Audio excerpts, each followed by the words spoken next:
你怕什么？你说我怕什么？师祖饶命！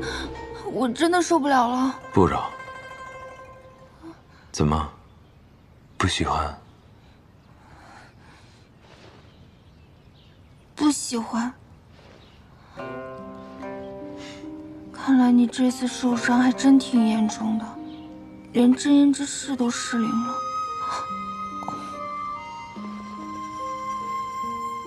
你方才说不喜欢，难道你很喜欢？你为什么非要逼我说真话？想知道一个人的真心，方法有很多。没了真言之事，我现在仿佛也能辨别你说的话是真是假。这气氛是怎么回事啊？看来那小火苗说的是真的，司马萧真的喜欢我。金谷天的特产可以清心凝神，给你体验一下。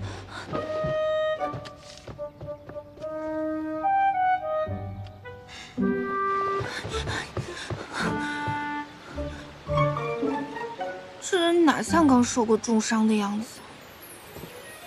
此地是那人幻化出来的灵境，再过半日，这里便会消散。哦，怪不得这天都不会黑的，也没有追兵。哦，对了，那个高人让我转告给你，说这个世间还有其他灵火存在，什么意思啊？恐怕是诗千缕私自蓄养的那簇灵火，还未熄灭。诗千缕为何要饲养灵火？灵火不是你司马一族才能供养的吗？你可知晓司马氏一族飞升成神之事？庚辰史上有写，许多年前，司马一族有许多仙人大能们借助雷劫飞升成神。飞升成神，只不过是这世间的一个笑话罢了。从前，没有仙人飞升，这天地间便会灵气充裕。这我知道，书上说，是因为仙人飞升，神界与下界之门连通，灵气注入凡间。真实的缘由是，那些飞升的仙人，并没能去往神界，而是消散于这天地之间。神魂与肉身，化为了精纯的灵气，反哺于这世间。如今，司马氏一族即将灭绝，便是这冥冥之中的气运天道，要灭司马氏。怪不得八大公跟师氏敢这样毫无顾忌地算计你们剩下的司马氏族人，就是因为知晓，那些所谓飞升成神的显赫风光，都是假的。除了司马氏一族的人，无人知晓，结束飞升诅咒的方法，就是融合灵火。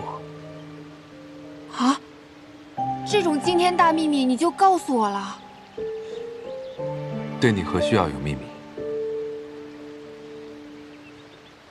现在看来，诗千缕是知晓了这个秘密，才起了贪心，所以他养灵火，想获得长生，是吗？对，他创造了百凤山，就是要以换血秘阵获得凤山血液，这样他才拥有融合灵火的基础。可我如今已经毁了百凤山，他应该无法继续供养灵火。但照那老东西所说，诗千缕那簇灵火未熄，说明他在别处还藏有凤山血脉。换血来获得长生，诗千缕胆子可真够大的。你现在是不是打算除掉他？杀了他如何能够？我会在滋养诗氏一族的9座灵山埋下暗火，待我找到诗千缕的那簇灵火，我便一并点燃灵山的引线，摧毁诗家100年的妄想。可是你刚醒过来嘛，要不还是先养养伤吧。我不会医术，你要是再倒下了，我救不了你怎么办？无妨，毁掉施家的阴谋，我方法多得很。只要我不想，无人能伤我性命。那你现在还想死吗？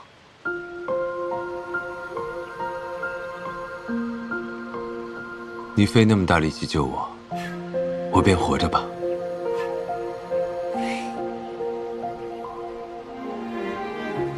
那我们接下来去哪儿啊？去找施氏一族的人。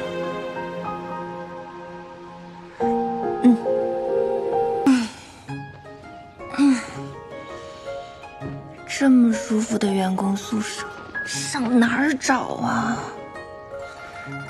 办公环境跟景区似的。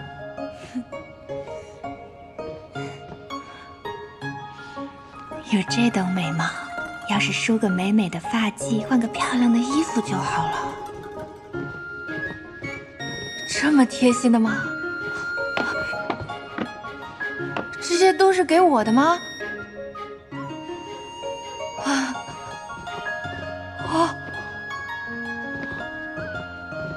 还有客房服务，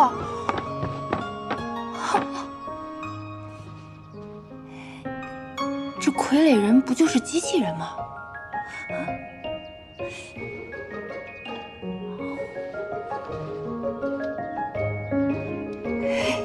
这皮肤质感跟真人一样。你们能再帮我拿点首饰跟鞋子吗？给不给拿呀？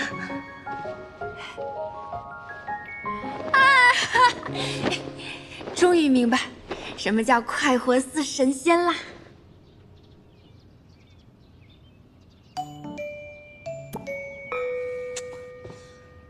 现在大家都以为我是老板的心腹，他出山的时候那么嚣张，我要离职了，大家找我泄愤怎么办？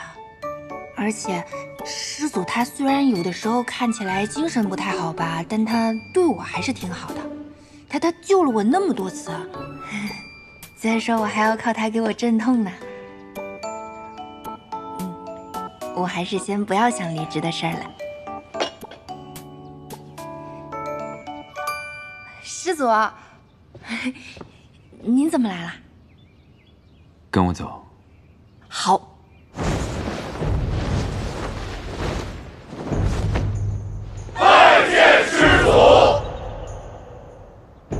师祖，我们来这儿干嘛呀？开始吧。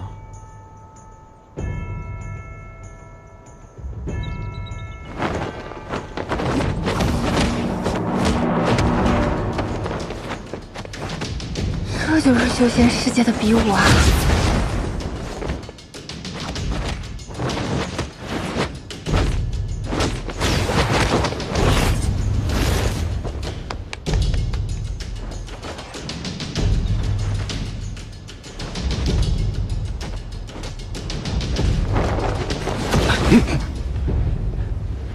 先做做样子吧，拖延下时间。好，等主事的长辈来。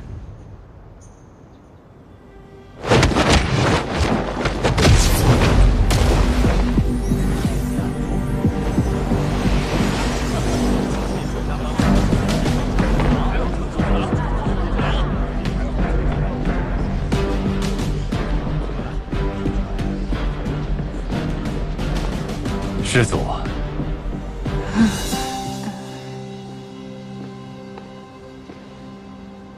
师祖，今日怎么会有如此雅兴来看弟子们死斗啊？这种装模作样的东西，也配叫死斗？师祖，容我多一嘴。台上的那2位，一位是出自于天之宫，一位是来自于日之宫，2位都是各个公主煞费苦心才培育出来的优秀弟子啊，伤了谁都不合适。能不能看在施家人的面子上，放过他们一马呀？放过他们？死斗为的就是让弟子在生死之间提升修为。如今各大宫绵延势力，连自己定下的规矩也都不管了吗？师掌门必认可此举。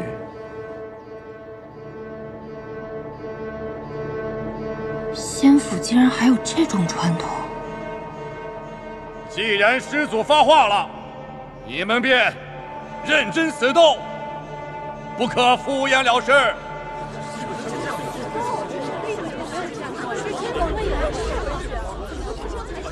我们做错了什么？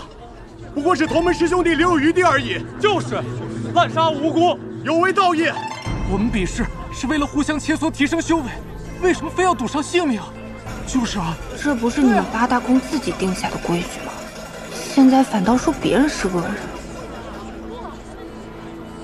你们说我有违道义，滥杀无辜，那就让我见识见识你们的道义值几斤几两啊！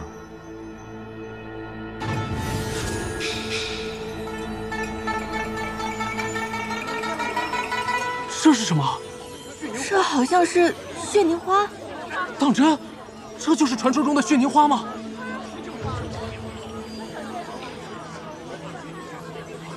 今日在场的每一位弟子，谁要是能赢够20场死斗，便能获得一片凤山血凝花花瓣。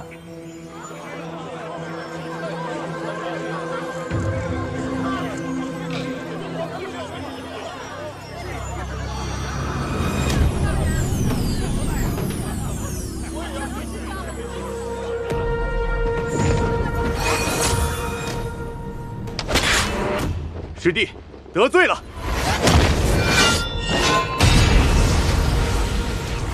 师兄，你那可是凤山血凝花，一片血凝花可长1000年修为。我们修道不就是为了这些吗？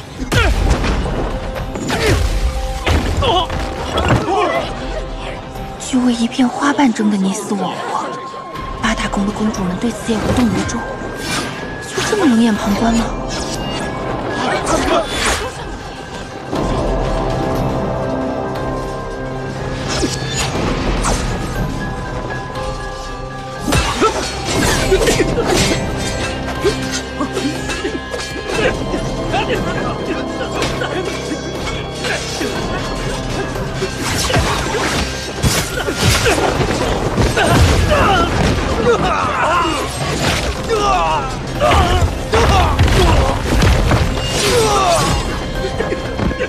这些弟子都疯了吗？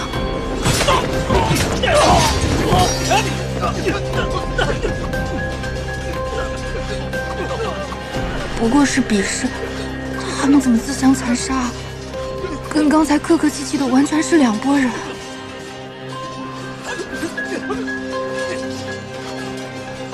本就是人面狼心，如今图穷匕见罢了。师掌门，师祖是想将我们培养的优秀弟子全部杀了吗？其实这也不能算是师祖所为，是那些弟子贪婪罢了。哎，死的是我的弟子，你当然在这儿说风凉话了。日公主，稍安勿躁。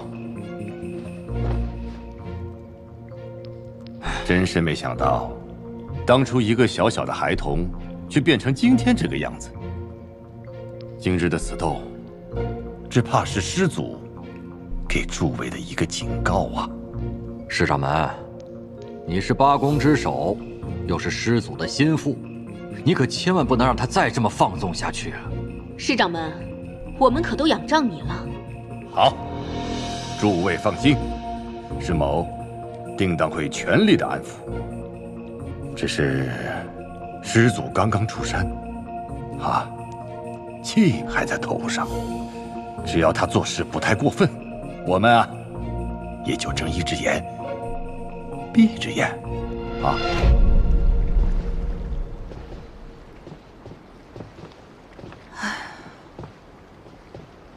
想说什么就说吧。师祖，今日您拿出来那血凝花，他们似乎很想要。可是您不是说过，血凝花需要您的血才能用吗？否则人就会炸掉。可是今天那些人，他们都没喝过您的血，就算得了血凝花，又有什么用呢？不是我的血，是凤山一族的血。凤山一族不是只剩下您了吗？是啊，司马氏的人死后只剩下一颗骨珠，尸体却留不住。知道为什么吗？是因为司马氏的血肉都是能增进修为的良药，会被庚辰仙府那些家族分割。照今日这些人敢抢夺血凝花的行径来看，在场的弟子都曾喝过我司马氏族人的血。受不了了。这魔域间隙倒是比仙府许多人正派，稀奇的很。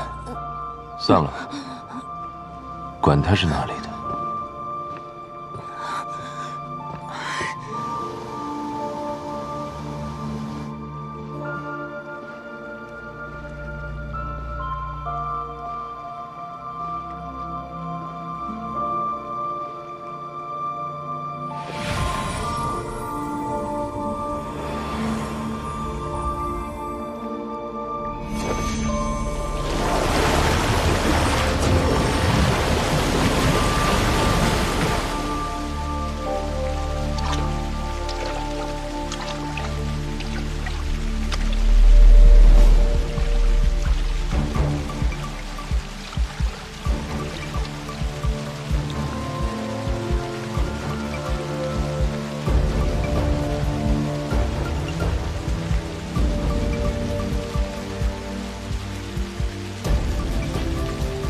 我们做错了什么？不过是同门师兄弟留有余地而已。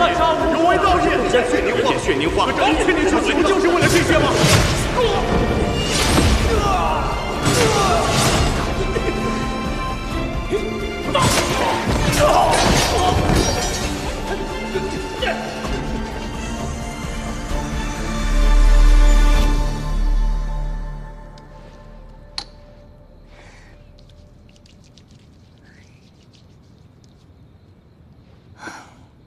原来老板是在这样一个人吃人的环境里长大的，怪不得对这个世界充满了恨意。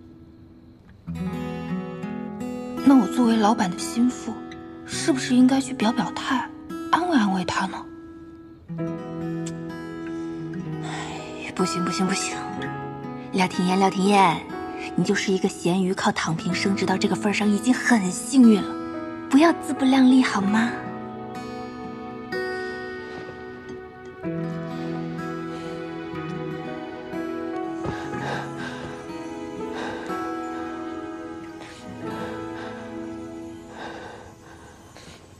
老板，您怎么来了？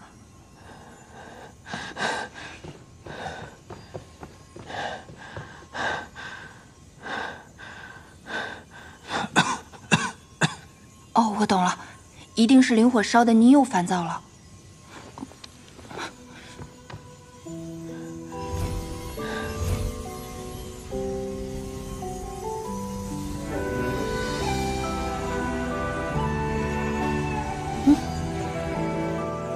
怎么回事？还这么烦躁吗？今天空调不管用了？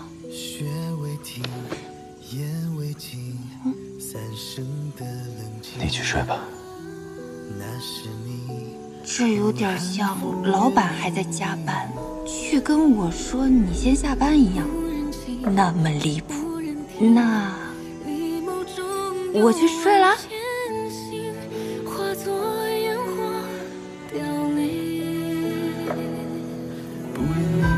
纠葛，因果离合，回忆中斑驳，红尘万般求索，忘却了因果。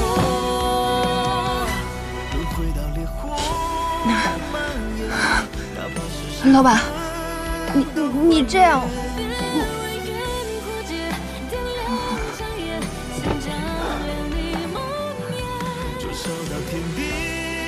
这样睡得好吗？毕竟这份工作的福利太好了，迁就老板一点也是应该的。司马娇这人应该是个不近女色的事业品，他爱待着就待着吧。老板，我们这是要去哪儿啊？去杀人。可以不去吗？你觉得呢？这是谁呀？这派头比我们几个宫都大，说不定是什么大弟子啊！哎呀，别去理他。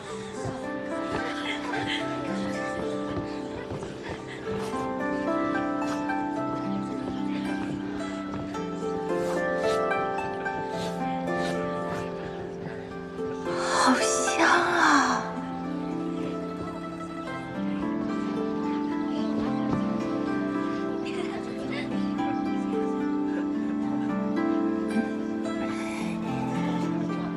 你想吃什么就吃吧。那我就不客气了。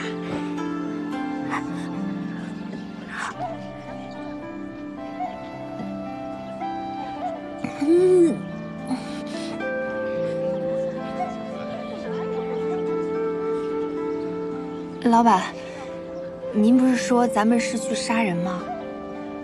怎么带我来团建了？就是大家一起吃吃喝喝。你不是饿了吗？你怎么知道？方才你咽口水的声音吵到我了。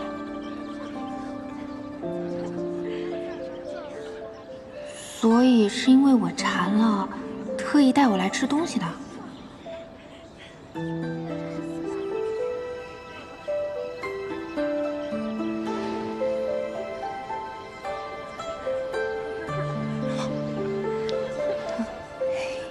谢谢老板。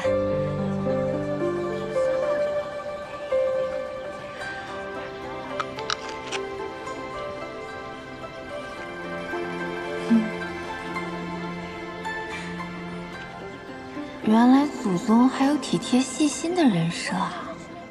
看来他并不像表面看着那么吓人的嘛。赔钱，赔得起吗？还请息怒。你们这些小小门派，我好像听见我师傅的声音了。天之宫的花宴已经是3生有幸，竟还如此不长眼！放肆！我清谷天再怎么籍籍无名，我师傅也是一派之主，怎容你这般侮辱？白竹，师傅，真的是你？师姐，庭砚徒儿，怎么着？还叫帮手是吧？啊？师傅师弟，这怎么回事？师姐，这天之宫的弟子醉酒，自己撞到师傅身上，弄洒了琼浆玉露，就污蔑是师傅所为。谁醉酒了？啊？不就是瓶酒吗？我赔你，多少钱？这琼浆玉露值灵石100颗。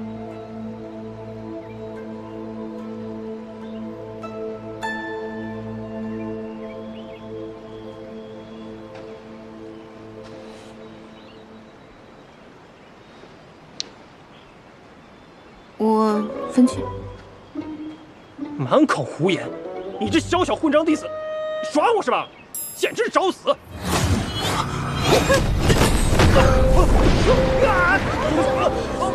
怎么回事啊？那人谁啊？好高的修为啊！老板，师祖，真的是师祖。我随师傅迎慈桑道君出关时曾见过。弟子见过师祖。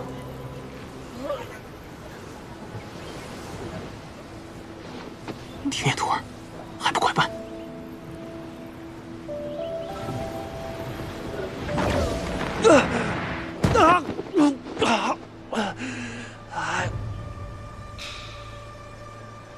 庭砚徒儿，看你顺利出山，为师就放心了。之前见师祖灭了诸多弟子的命灯，为师担心你。如今整个仙府都传师祖对你宠信有加，此话可当真？没有没有，我跟师祖可没有那种风流韵事啊。那师祖为何如此厚待你，竟当众护着你？可能我能给师祖解闷儿。为师只怕你四体不勤，又天资愚钝，拙口笨塞的。师傅，你现在骂人可真够高级的。这万一要是真的触怒了师祖，被灭了命灯，不如还是找机会跟师祖请辞，回清谷天修炼吧。啊！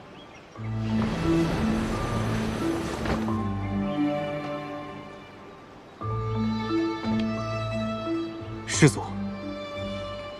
师祖，廖廷彦是你派来我身边侍奉的弟子，我未曾开口，你便替我做主。师祖恕罪，弟子不敢。师祖啊，我师父他不是这个意思啊。还是你想要赏赐？弟子不敢受赏。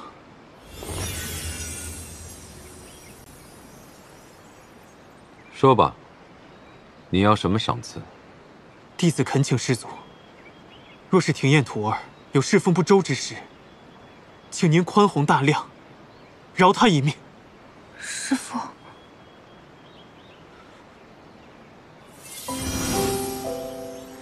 不允。倒是可以赏你们4条灵脉。啊，这么多！一口气赏了4条灵脉，不愧是一人得道，鸡犬升天。青谷天这个小小门派，以后怕是要赶上我们月之宫了。谢师祖赏赐。灵脉也并非越多越强便好，譬如白鹿崖的灵脉，不是你等有福销售的。白鹿崖的灵气滔天，不知师祖这话是何意？白鹿崖的灵脉，于司马氏族人是良药，对其他人来说是毒药。若他人用白鹿崖的灵脉修炼，修为越高越危险。公质合体，一旦运功，必死无疑。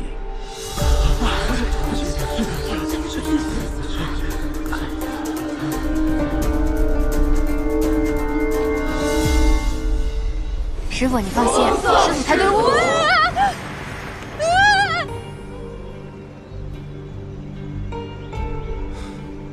这司马娇竟然真的看上了廖廷彦，只是他既不动手自杀，也不出卖我的身份，究竟在打什么算盘？老板，我虽然不会修炼，但最近身体有些变化，可能是因为吸收了白鹿崖灵气的原因。我会不会有事啊？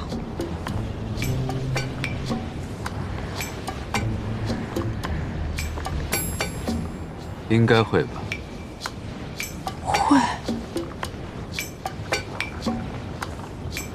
那我会死吗？你离合体期还相隔甚远。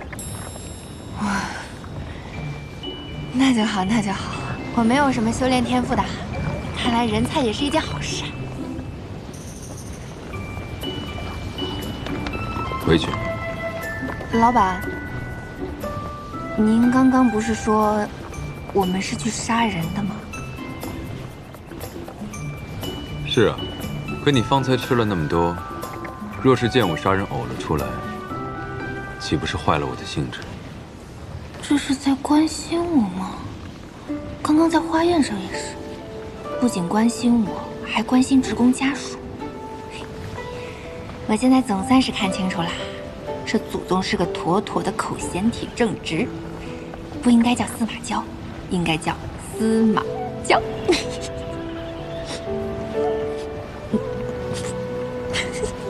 你在笑什么？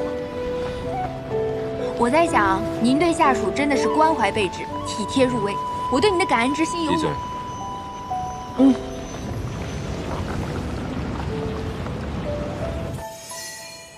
司马娇竟说那灵脉堪比毒药。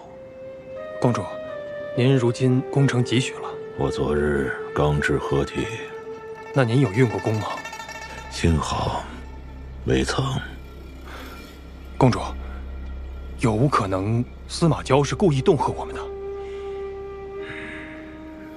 他若知晓我们拿了白鹿崖的灵脉，暗自修炼，他为何不直接杀了我们？他出山之日血流成河，可是毫无顾忌。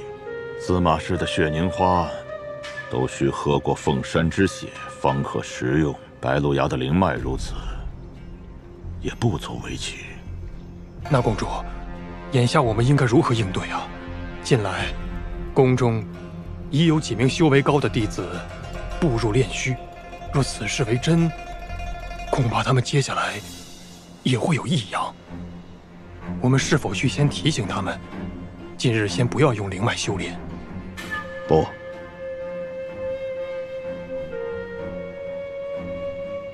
先稳住其他弟子，莫要声张。若司马教所言为真，他们可为我做着马前卒。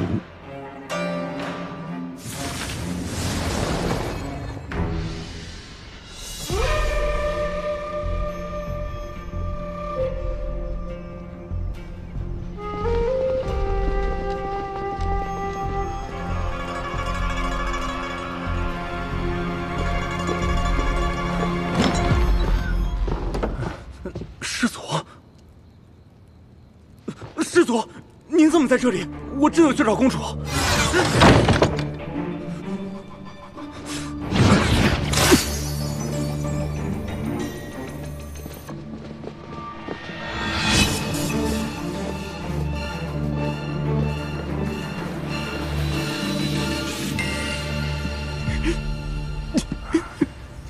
公主，这几日接连有宫中弟子在练功之时走火入魔，变得魔怔痴傻。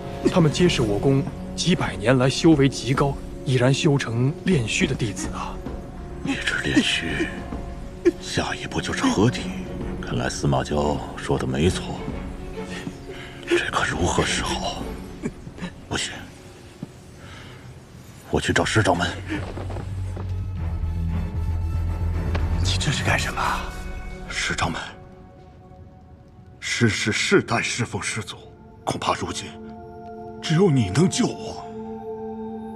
哎，田公主，你我感情深厚，这个忙我一定要帮的。这样，你且回去等待消息，我即刻便去白鹿崖。谢师掌门。天无涯呢？天无涯他一大早就去寻诗千缕了。天无涯真是诗千缕的一条好狗，诗千缕那个老东西定会来为他求情。那我们要去见诗千缕吗？我才没这兴致和那老东西你来我去的猜哑谜。走吧，我们叫上庭燕一起吧。他一个魔域的奸细，比仙府之人还要正派，又见不得血，还是外教。师祖，其实我也很害怕看到尸体的。你跟了我几百年了，这点障眼法都看不出来吗？障眼法？莫非那些天之宫的弟子，并没有真的走火入魔，而是师祖您为了震慑住天无涯所制造出来的假象？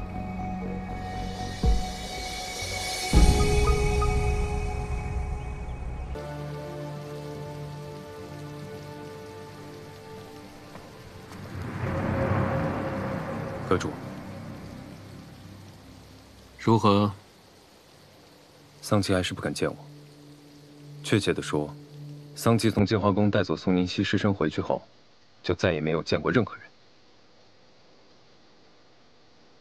桑琪是靠不住了。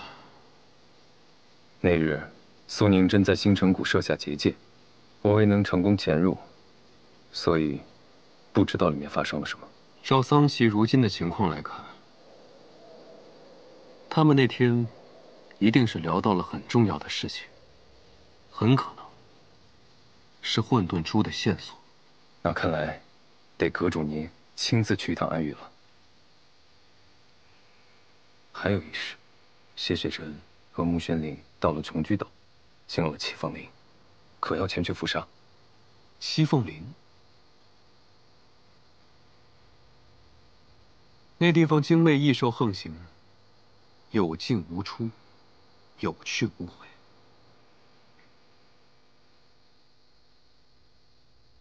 派人在七凤陵外设伏，若他们侥幸出来，趁其虚弱，立刻围杀。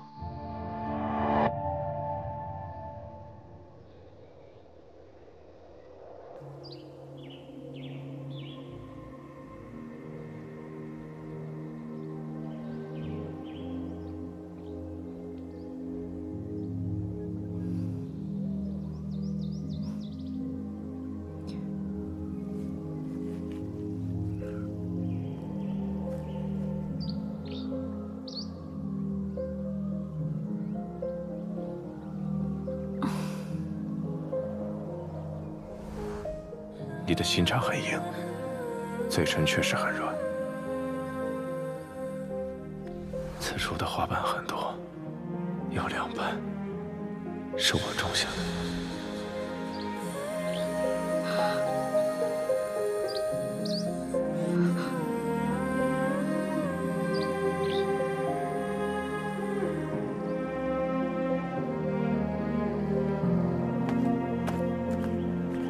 醒了为何不出声？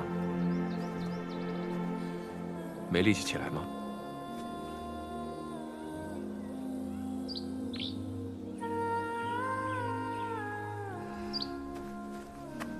我自己可以。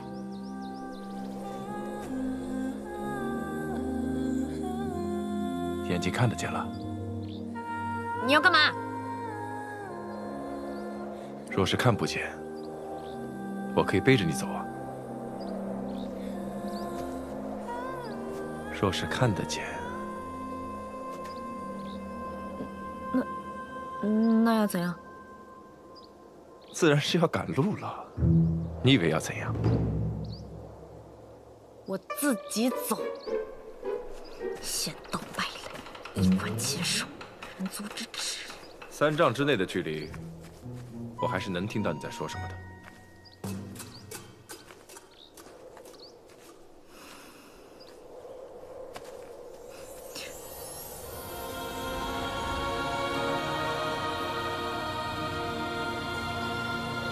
似乎所有的灵气都在朝着一个方向移动。听说长生莲的生长需要吞吐天地之灵气，还有一种可能，那里有修为极其深厚的人在修炼，吞噬灵力，也会出现这种波动。这里有足够多的法器灵药，足以让你离开密林。哎，等等，你真要去寻什么长生莲，求什么不老药？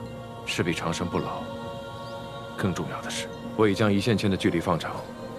若遇危险，你速离去，不必管我。听说雍雪城很穷，真是谣言。明明家底这么厚，要么就趁现在带着他的戒子带跑吧。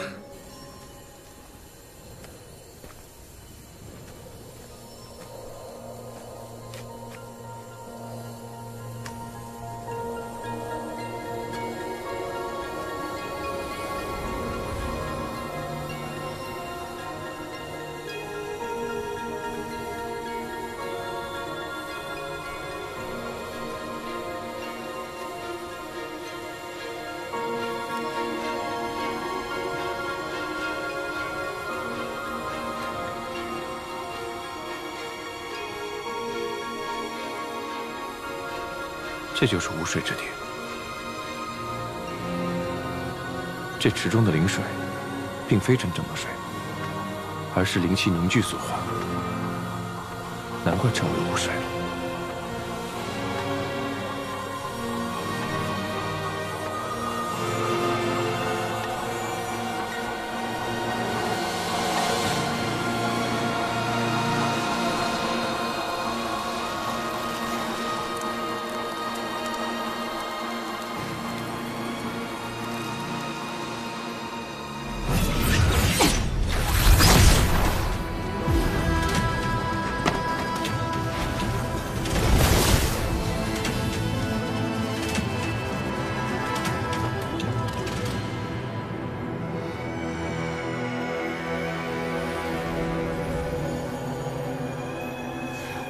这就是长生莲，世间竟真有此物。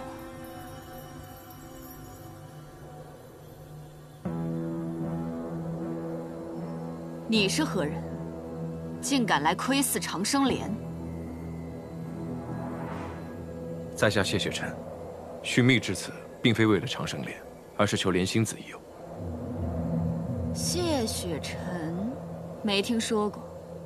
无名小辈，也敢来落巫山找死？尊者可是一直在此等待花开？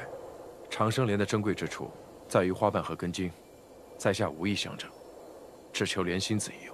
这世人都知道，长生莲才是世间至宝。莲心子是世间至苦之物，你要来何用？我有一友人，服下了悟性草所制之毒，如今性命有危，祈求莲子解毒。撒谎！我就不信有人千辛万苦找到这儿，不是为求长生的。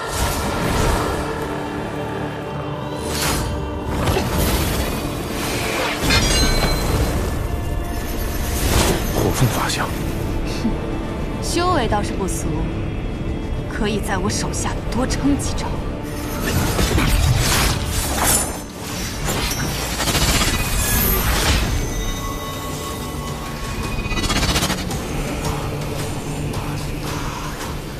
这几血，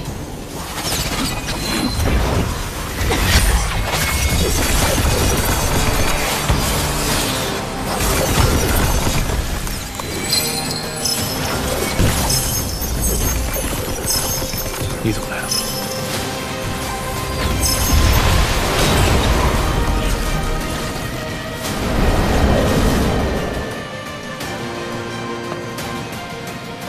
管你东西！你要是死了，我拿着这些遗物，岂不是晦气？唉，早知道这么强，我就不来了。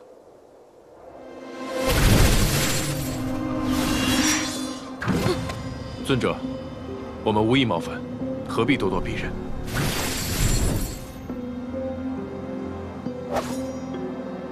君天剑，君天剑是上古鸿蒙杀气所化，自具灵识。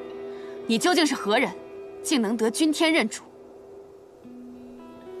他是仙盟盟主，天生识窍，法相巅峰，得君天认主有什么奇怪？你若是怕了，就走开。胡说八道！乾光君才是仙盟盟主。乾光君？那不是你们初代盟主吗？什么初代盟主啊？难道我才走1年，仙盟盟主就换人了？尊者，乾光君是6000年前的仙盟盟主。6000年？我才进这落巫山不到3日，怎么就6000年了？他这是什么意思？难道他是6000年前的人？可人族不可能活6000年。你们究竟是何人派来的？说这些话诓我是何居心啊？6000年前，火凤法相，我似乎知道他是谁了。想必尊者就是灵居岛创派祖师凤香尊者。灵居岛创派，那也是6000年前的事儿了。难不成这个地方有古怪？是我们回到了6000年前，还是他来到了6000年后？6000年，6000年，6000年。那乾光君如今在何处？世间皆传，在你归隐山岭之后，乾光君辞去盟主之位，随你而去，如今早已不知所终。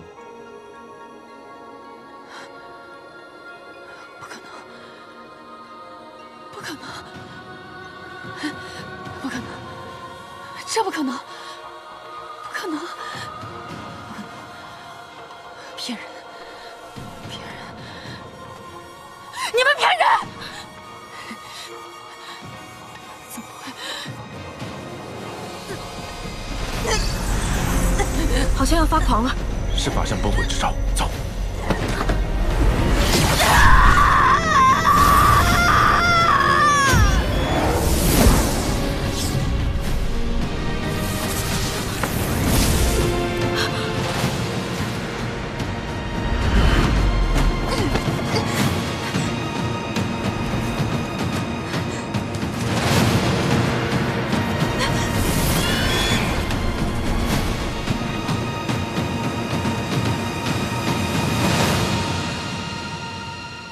雪灵，你没事吧？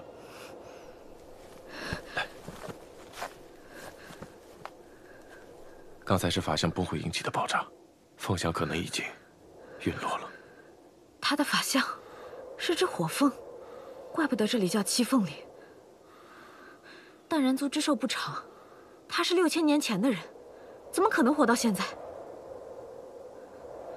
难不成这里的时间和外面不一样，数日之短便是6000年，那我们未必如此。罗巫山虽古怪，但只凭凤香的几句话，并不足以下此结论。只是长生莲要100年才盛开一次，结出莲子。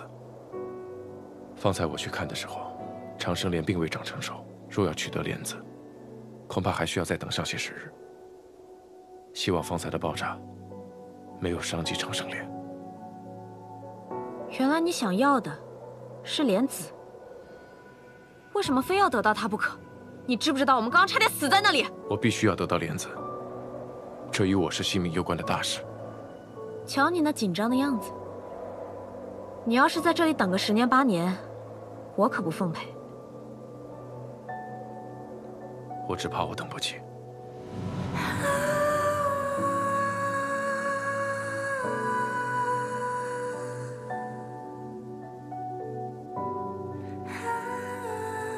这莲子是你自己要的，还是给别人的？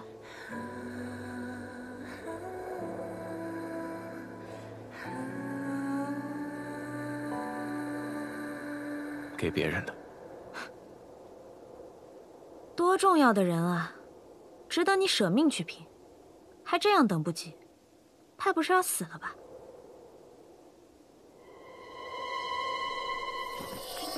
你光将距离放长有什么用？趁早给我解开！你休想拉我给你陪葬！但你方才过去找我是为了什么？我可不信你是为了还我东西。我那是……你就在这待着，等黑雾散去之后，我再进去看看。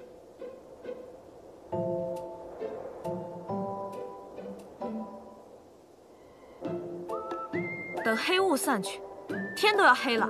而且你刚刚也说了，长生莲还未长成，你去了也取不到莲子，你这么急干什么？听你的，明日一早我再去看看。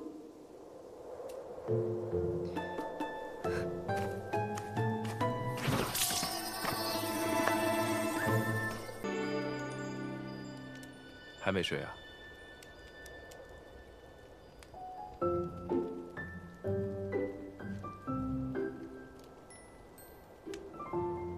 你一直没睡，是在担心我吗？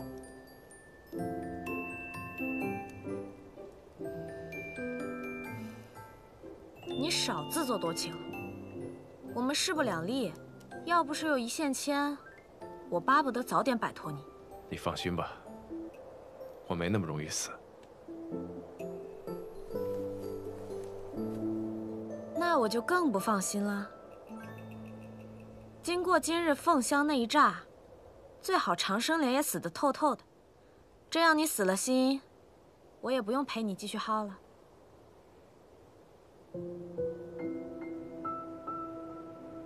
无论如何，我都得再试试。希望长生莲无恙，我们还能等到采得莲子的那一天。我一定会回来的。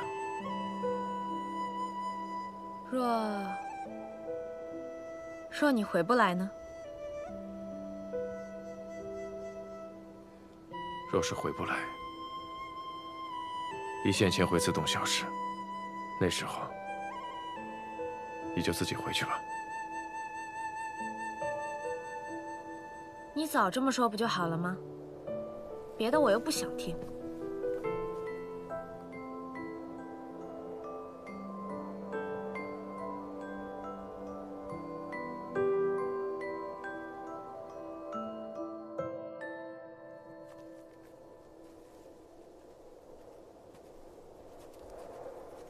我想那凤香既然已经陨落，这林中想必也没有什么危险。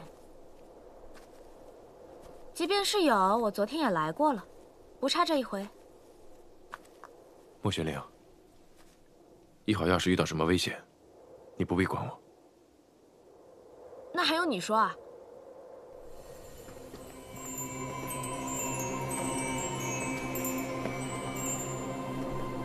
不愧是长生莲，竟丝毫无损，甚至连周边的草木也恢复得如此之快。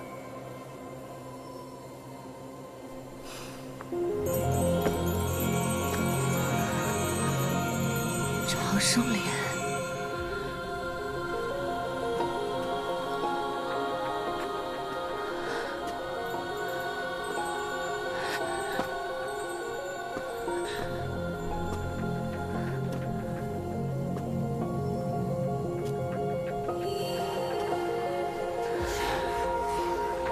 长生莲，世间竟真有此物。凤香，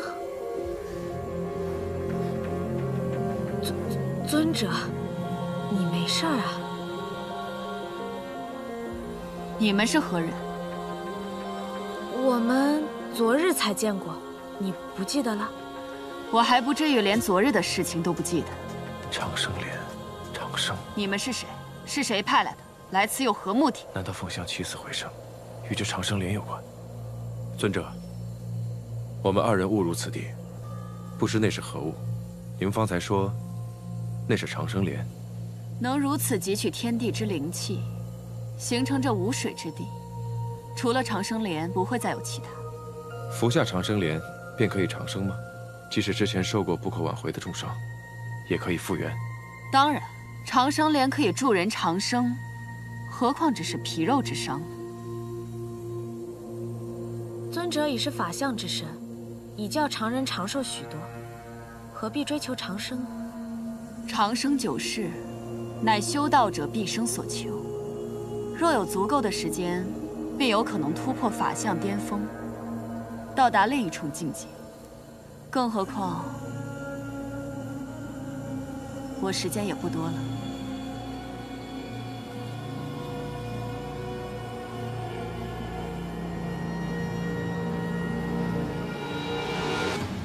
仙盟记载，当年暗族侵略人界，暗域的边境不断向人界推移。人族第一修士乾光君集结仙道万宗之力，结成仙盟，付出了巨大的代价，才设下万仙阵，隔绝了暗族入侵。尊者如今岁数不高，应还有数百年的寿元，是否是因为受过重伤，才导致寿元大减？猜得不错，但这些都跟你们没关系。我不知道你们为何误入此地，但这不是你们该来的地方，还是请回吧。可是此地灵力充沛，我们想在此修炼一番。那就去远一点的地方。我不喜欢不相干的人出现在我面前。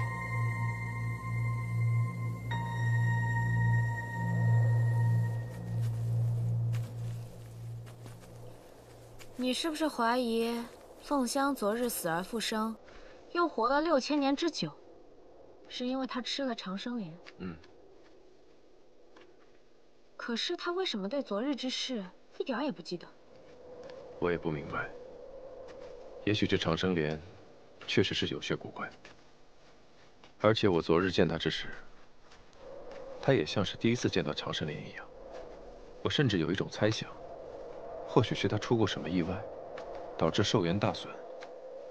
知道自己剩余的时间不多了，只能寄希望于长生莲来延长寿数。这过去的6000年，她很可能一直守候在这里。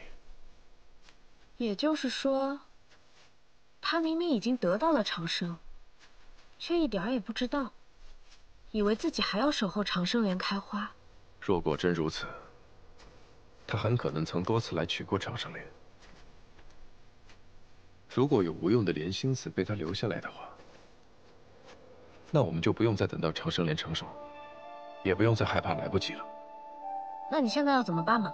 继续等，看看他身上还有什么奇异之处。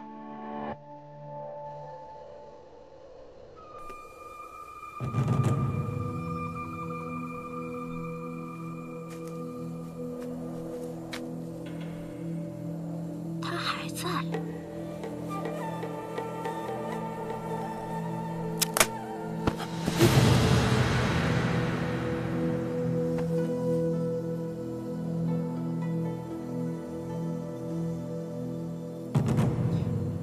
不见了，凤香不见了。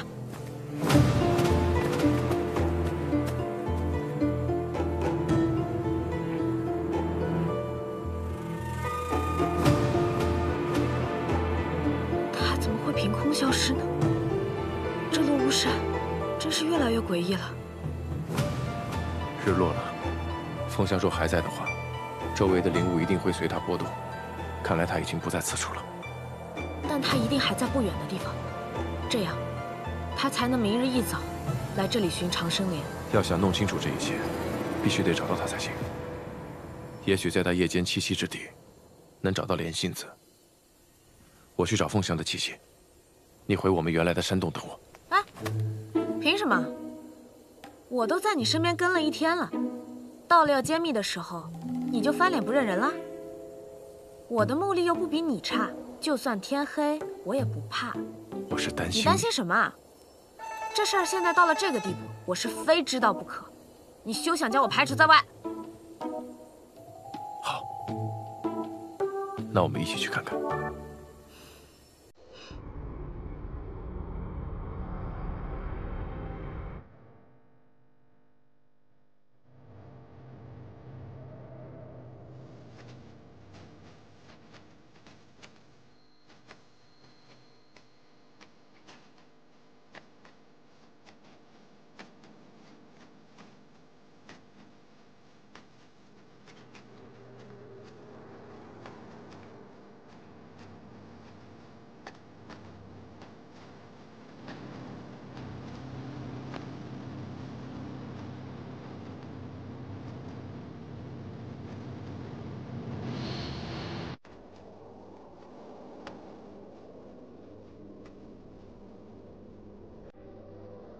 他怎么会在这里？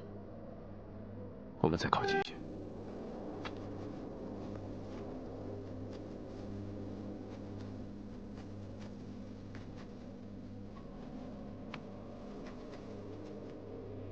他这是死了吗？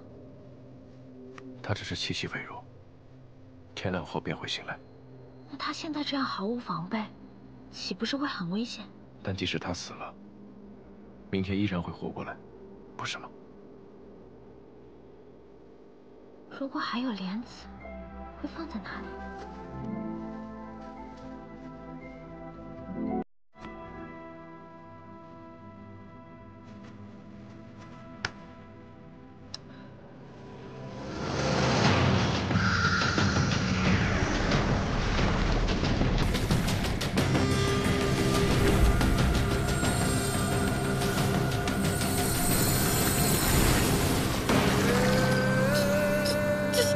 是鬼啊！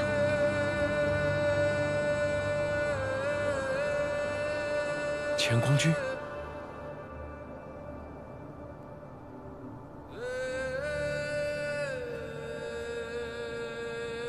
不错，我就是乾光。你如何认得我？史书记载，乾光君是6000年前创立仙盟的首位盟主，与凤香尊者常年相伴，两人一起除魔卫道，令暗族胆寒。然而，两位巅峰法相却在设下万仙阵后相继消失，自此下落不明。曾有人传说，乾光君与凤香尊者相互爱慕，结成道侣，归隐山林。之后，便再也没有人见过两位尊者。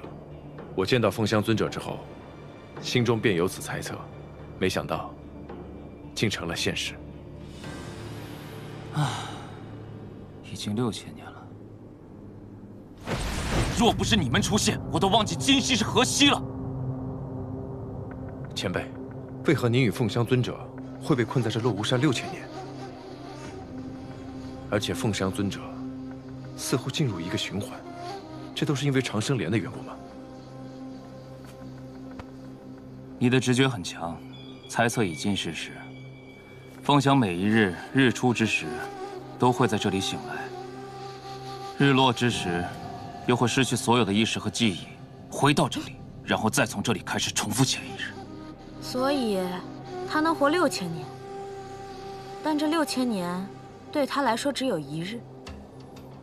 这就是长生莲之长生吗？世人梦想长生，我所不用其极，但焉能不付出代价？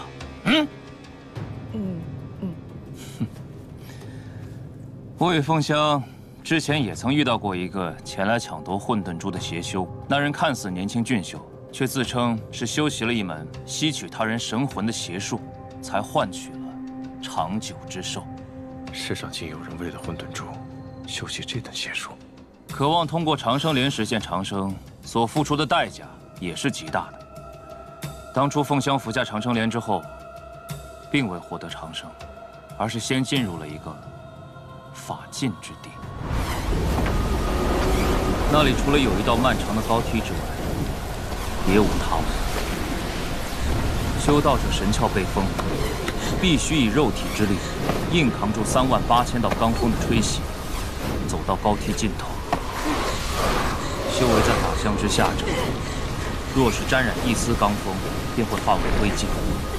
纵然是法相，也要遭受凌迟之罪，最后才能得见轮镜上神。轮镜上神，他自称是神界司晨之神，已在那里守候了万年。他说他在等一个人，也许是人，也许不是。世上果真还有神族的存在，但我曾听得传说，万年前神族庇佑苍生，受苍生供奉膜拜。然而人皇昭明勾动人族心魔，攻上神界，遭到神族镇压。昭明沦为堕神，被镇于荣渊之下。暗族也自此诞生，神族因此厌弃了世人，从此世间再无神明庇佑。那为什么还会有神族守在这世间呢？